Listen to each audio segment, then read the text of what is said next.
This woman is not running a word processor. She's a computer scientist at the FBI trying to solve a crime. In fact, law enforcement agencies all around the country are turning to computers to try to make police work more efficient and more effective. Today, we take a look at computers as crime stoppers on this edition of the Computer Chronicles.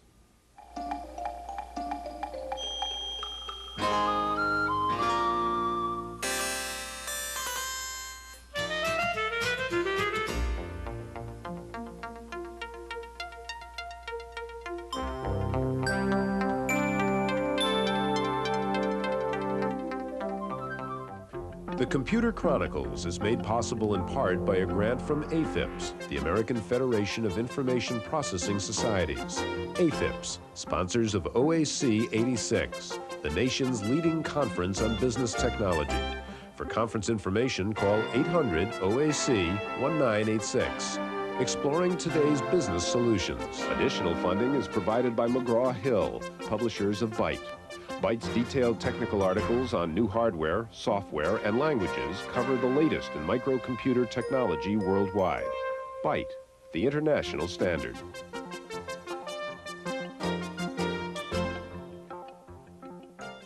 Welcome to the Computer Chronicles. I'm Stewart Cheifet, and this is Gary Kildall. Gary, on the computer we have a game called Murder by the Dozen, in which I play a detective in the city of Metropolis, and I'm trying to solve a crime. And you can see one of the tools I have available to me is a crime computer. And I can call up the computer, and it gives me some clues as to who the suspect might be in this crime. Well, this is just a game, but in fact, real policemen are using real computers to nab real criminals these days. Is this another example, Gary, of one of these vertical applications we've seen before of the computer's incredible ability to massage massive amounts of data? Well, Stuart, I think it's that and a whole lot more, because not only data records, we're dealing with graphical materials like fingerprints, photographs, things of that sort. And it's a situation now where no one person can deal with these things on 3x5 cards, scraps of paper, and phone calls. So it's going to be interesting to see how computer technology, data communications, database systems are applied in this area where we need to have rapid access to information like that. Well, on today's program, we're going to take a look at computers in law enforcement. We'll see a supercomputer that can sort through millions of fingerprints in a matter of seconds. We'll see the computers that go into action when you dial 911, and we'll take a look at the latest artificial intelligence systems being used by the FBI.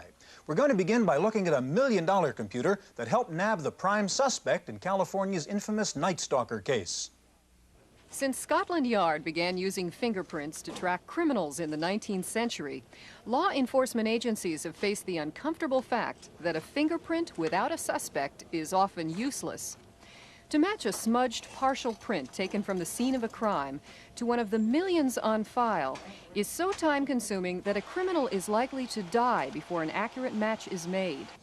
But to break this intricate code of loops and ridges that makes every person unique, the California Department of Justice has replaced its 7 million fingerprint cards with billion-byte optical discs, exchanged manual searches with a pattern search by computer, and the results have been rewarding. In the UCLA murder-kidnap case of the two young people, the only available print was very, very faint. It was lifted from a car that had been torched to try to destroy any clues. And it's a perfect example of a case that would never have been solved without Cal ID. Now, to match this particular print, we had to search over 3 million records, that is 3 million individual prints. We estimate that it would have taken our fingerprint specialist 67 years to do that search manually. Cal ID did it in less than 20 minutes, and of course we got our man. To match suspect with print, the $22 million NEC supercomputer searches through 12 million digitized prints at a rate of 12,000 per second. As the prints come in, they are scanned and electronically traced. Unclear areas are zoned out with a light pen. Minutia, or the identification points of a fingerprint, are mapped out according to the number of ridge lines between one point and its 4 closest neighbors. It's the relative position of each point to the others that the computer considers when looking for a match. Each print is given a score, indicating the probability of an exact match. But the final confirmation is still done by a human being. The Cal ID system will ultimately offer remote access so that local police departments can get immediate help from the world's fastest and most accurate sleuth.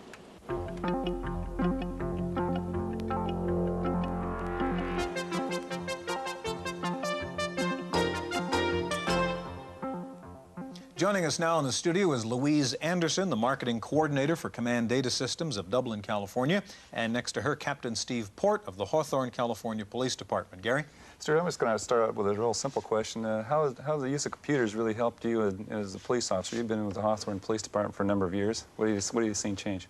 I've seen a lot change. It's helped us greatly. We broke into with computer-aided dispatch almost 10 years ago, what you'll see here today, and it greatly simplified the call routing, finding out what officers are available and getting us to the calls faster and more efficiently. Well, what about this 911 system that we've heard about? The 911 system has been really great in that when people call the police, we find out immediately where they are, what address they're calling from, can verify what's going on, and get the police going there much faster. Sometimes it's very hard to elicit that information from someone that's very upset and afraid. Louise, at the dispatch end, briefly, how does, you have on your VAC system this computer-aided dispatch, how would it work when I dial 911?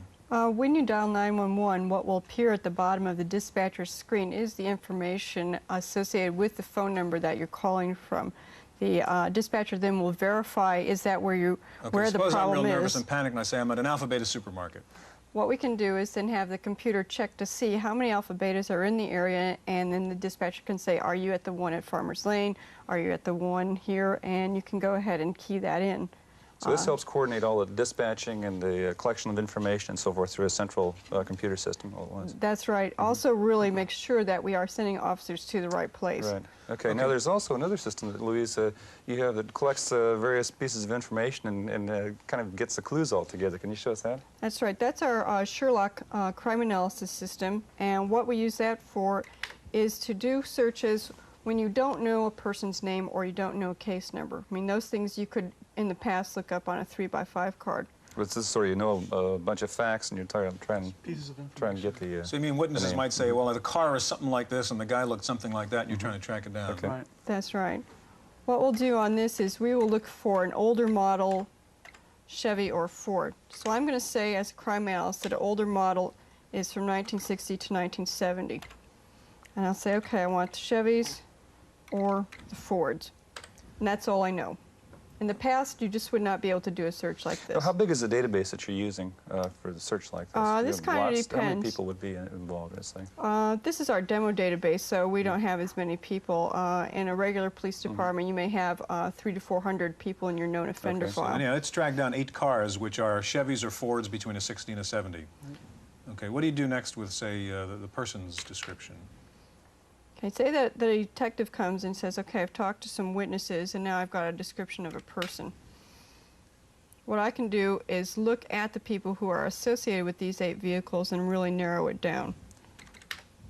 Okay, so you will now enter just a limited amount of descriptive information about a suspect. That's right, because a lot of times, you know, people think that they have seen a lot from the scene, but they really haven't, or it's just not able to be verified. So the detective says he was a middle-aged white male. What do you do? Okay, so say white male. Cop work, middle-aged, is anybody over 30. So I'm going to say 30 to 45, and say he's kind of a medium height. So I'm going to say he's 5'8" to 5'10", and that's all I know. Okay, so your computer's now searching all the records of what information you have on people who have been arrested for crimes. Okay, these are past arrest records. That's right. Okay, to see if anybody meets those, well, you did it. So what's it tell you? We have one person, and as a crime analyst, what I would do is go pull that person's record and take it over to the detective and say, here's your guy. Steve, has this in fact made crime fighting more efficient? I mean, do you have a higher percentage of arrests and convictions because of your computer information? Well, I think it's hard to say at this rate. The beauty of this, what Louise just showed you, is that not just Louise, but any officer can get this information from the computer. You don't have to go to one central focal point and say, please do this inquiry for me. Any officer with some training can sit down and extract that same kind of information based on his investigation from the computer. So from that standpoint, yeah, we're more productive because we're able to grab the information, go use it, get a real fast turnaround, and probably solve some more crimes. Okay, we're going to get back to you in just a minute. As you might suspect, one of the most high-tech police companies in the country is right here in the Silicon Valley in San Jose. Our reporter Wendy Woods went out and rode in a San Jose police car to see how they use computers. For years, emergency and police services kept track of units in the field through the old card-on-a-peg method. Today, more and more of them have computerized virtually every aspect of dispatch services. And the San Jose Police Department is among a handful who've taken computers one step further. All the command officers' squad cars are equipped with mobile computer terminals, which provide officers with access to the location and status of all units in the field, as well as a variety of motor vehicle and crime record information from state and national databases. When the system is down, or like the week we didn't have them when we were changing over to our new units, you really feel lost without them. It's sort of like being in a dark tunnel and no lights being available. You don't know what's happening in the district. You really have to listen to the radio to catch every little thing. And you spend a lot of time asking the dispatcher, how many units do I have? Do we have any calls pending in the district? Which just takes up more valuable radio time. The 48 mobile units access a separate radio frequency and are interfaced to the county's giant digital mini-computers, which control the entire dispatch system, via one simple IBM PC. The system has worked flawlessly since its installation 6 months ago. Within the next few years, virtually all metropolitan police departments are expected to have installed mobile terminals in their squad cars. Now that the terminals are smaller, they are less conspicuous, and their power to help an officer has never been more significant. For the Computer Chronicles, I'm Wendy Woods. While we were watching Wendy's report, Louise and Steve have set up another program here that runs on a PC. Yeah, we got a little switch in gears here. We're not talking over a telephone line. We have a regular a compact sitting underneath the table here. Steve, can you tell us what this program does? What Louise and I want to show you is land track software, and what it does is it goes against the database with some graphics software. It's a map of the city here, and what we'd like to do is to extract from the database all the robberies that occurred between a certain amount of time within the last 30 days. So let's say between noon and 10 o'clock in the last 30 days. It goes out to the database and plots those crimes on the map. So each one of those dots represents the location of a crime. That's right. As you can see, they're lined up, many of them along some of the major streets in this area. And so what we would do is use this information visually to go with the police lieutenants, police sergeants, and ask them to come up with a plan, how to deploy, how to deal with these crimes at the time when they're occurring, and look for the types of people that are doing them with some crime analysis information. So this information can be fairly up to date then? Oh yes, every day. As a matter of fact, it can be updated every day. Now, Steve, suppose you want to go backwards now and ask Louise, I want to know exactly what kind of crime was committed on that green thoroughfare there. Can she do that? All she has to do is center the crosshair on one of the asterisks, and it'll just show a profile of the crime on the lower screen. Okay, so you're pulling up now the Word file that supports the crime that took place at that particular location, and there it is. Right, and it gives you a profile of the type of crime. In this case, it's a robbery that occurred on Breezewood Drive, the time of day, the officer that took the report, and just gives you a real good idea of the specifics of the crime. Now, you also have some things on the panel here that say area zoom, slide, and so forth. What do these other functions do? That's some different functionality of the software. You can zoom in on a certain area, in this case some reporting districts, certain street segments. You can edit some of the things that are in there if you want to change that. There's just a number of functions you can see listed right there. Okay. The mouse enables you to do that. And Louise, these systems are actually in use now. This is not just That's right. In addition to Hawthorne, there's one at Norwalk. We also have been contracted to install them in several other places. Thank you very, very much. Now, in just a minute, we're going to go to Washington and visit the FBI to see the absolute latest in computers that help to fight crime. So stay with us.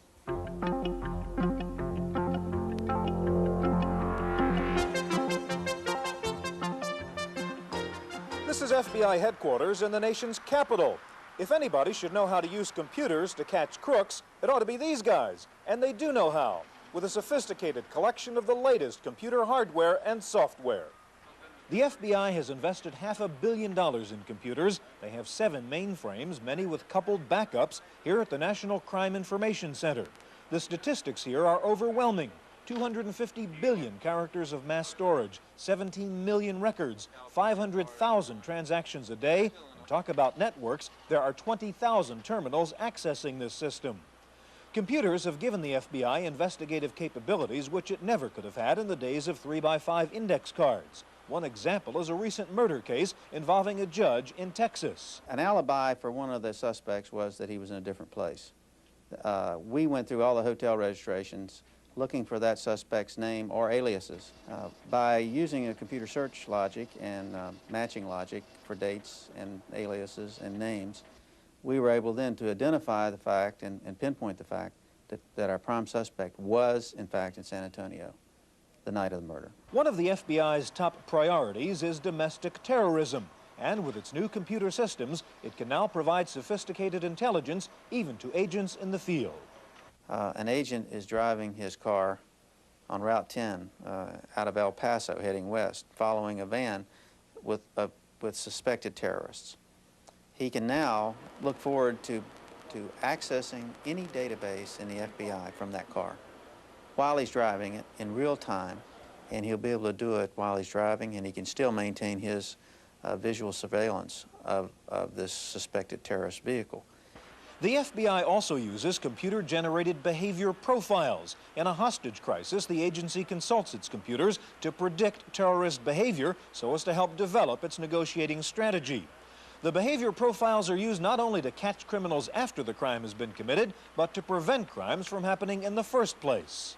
We have a file that's sponsored by the U.S. Secret Service of threats to federal protectees, the president and others who are protected under the law. After that file had been activated for 1 hour, there was a hit on the system of someone on his way to Washington with a threat against the president. For the first time, the U.S. Secret Service has the capability now of knowing where people are who are out there, who are not under arrest or under detention, but who are threats, legitimate threats. The FBI is most proud of its use of artificial intelligence, in particular OSIS, the Organized Crime Information System. It's an expert system using engineered knowledge from the FBI's top agents. It applies its rules to a massive database looking for suspicious conduct. For example, in this fictionalized demonstration, the FBI agent can investigate a particular individual or organization, ask the computer to explore a variety of paths, ask the computer why it's recommending a course of action or what it knows in a particular area. OSIS can even graph suspected illegal relationships, and on demand, it can pop up a profile of any suspect. Gary, we didn't get to see some of the best stuff at the FBI because of security considerations, but I assure you their computer systems are very sophisticated. Well, we'll have some of our own sophistication on this segment. I think so. Let me introduce the two guests who have joined us now. Dr. Earlene Bush, who's the president of Information Access Systems of Boulder, Colorado, and David Hall, the director of Information System Programs at Search Group Incorporated of Sacramento. Earlene, would you tell us about Probe 1? Probe 1 is an investigative information management system. That is, it is a professional support system for the investigators. In your earlier segment, you had command data system on which had Sherlock. I think ours could be called Watson. Okay. Show us what Watson can do here. Essentially, what it does, I'll skip the duller part, allows investigators to enter requests for modus operandi in their own words. In this case, I'm asking the system, I'm pretending as if I'm a detective, I'm asking this system to give me documents in which there was a homicide, the victim was assaulted, and the body was found in the car. Simply that. Now, the system comes back and says it's working. What it's doing, it's handling my request like a document. That is, it is determining the subject matter of the document. Now, where the source of the material in this case, what is it searching? It's searching actually a series of telexes on homicides. We have changed all the proper names and facts. Now, an investigator normally would have to read all this material, trying to assimilate it, figure out what's relevant, what isn't relevant. In this Not case, only would they have to read it, they have to go find it first. So essentially, the system works like a very good research assistant. So what did the system tell you? Okay, first of all, the system came back and told me that there are 28 documents that are relevant to my request, and it rank ordered them for me. Now, excuse me, you say relevant to your request, that means what? In human, very human terms, it is like it in subject matter.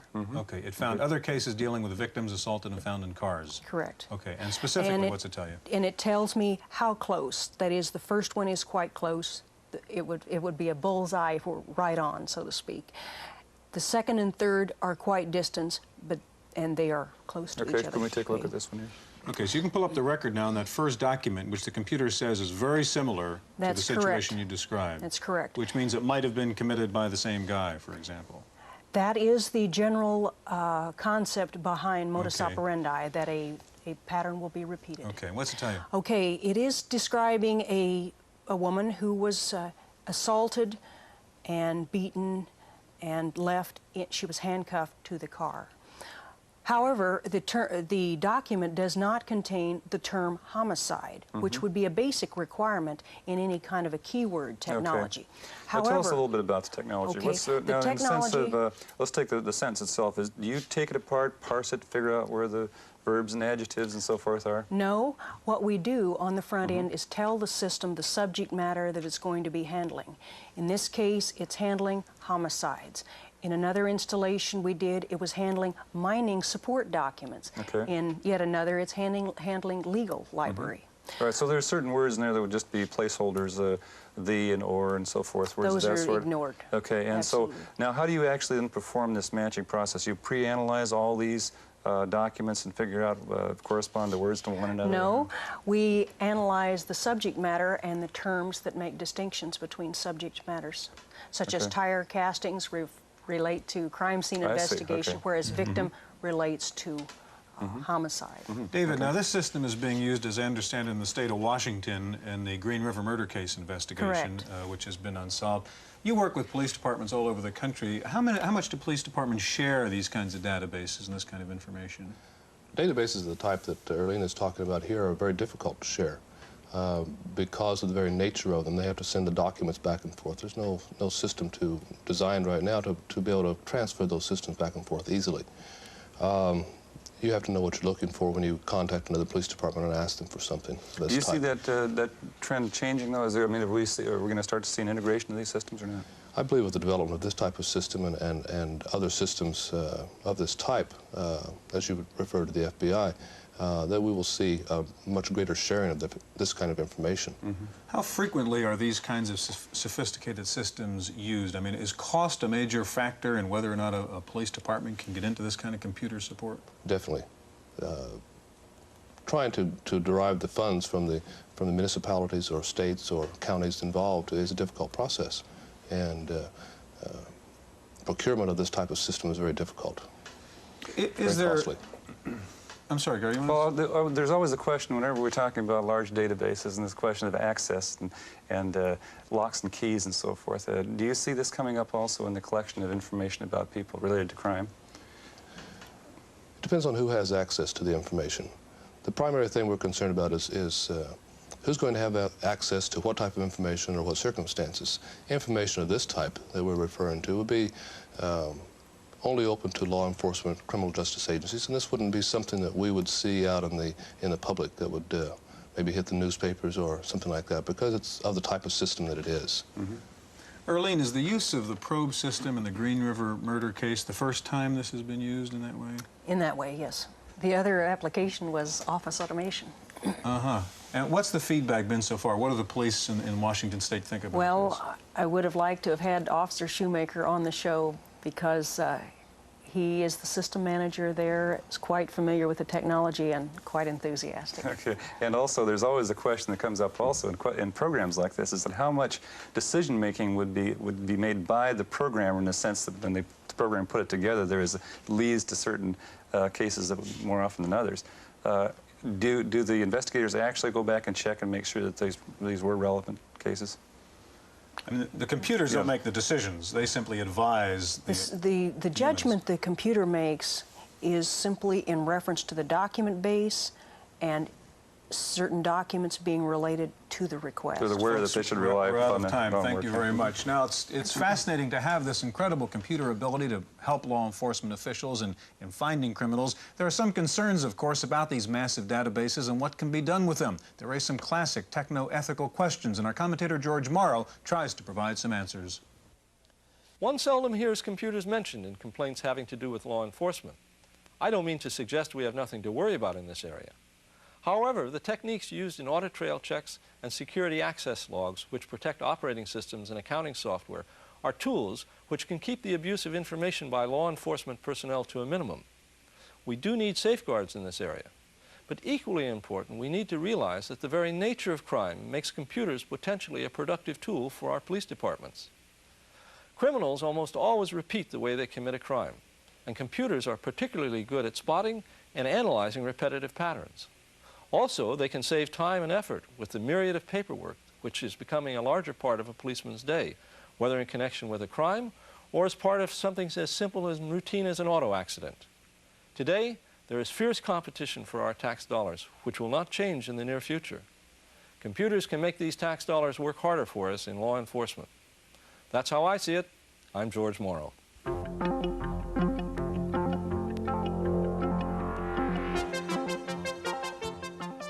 In the Random Access file this week, it looks like January 21st will be the day that IBM finally releases several long-awaited new products.